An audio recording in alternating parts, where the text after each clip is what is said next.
On the bottom of the formation with white smoke is one of our first year pilots. That's Red 4, Flight Lieutenant James McMillan.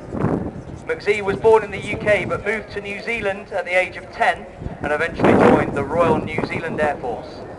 He transferred to the Royal Air Force in 2002 and became a Hawk flying instructor and Harrier GR9 pilot. With the smoke on now, the team are forming our largest formation shape. The 4 aircraft now drop to the very back of the formation, a beam red 7's jet. And just remember, they are still flying their references off the lead aircraft at the very front as they present Concord.